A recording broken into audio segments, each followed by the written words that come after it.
8 years worth of dryer lint. The lint in this tube dates back to being as old as the first ever Super Bowl between the Chiefs and the Packers.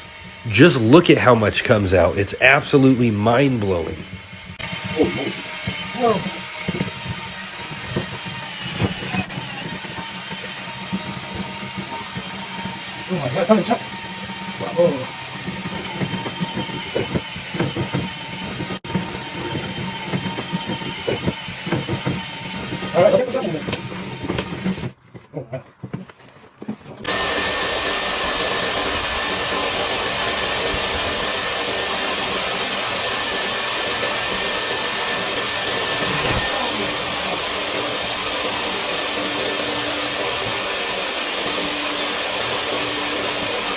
This dryer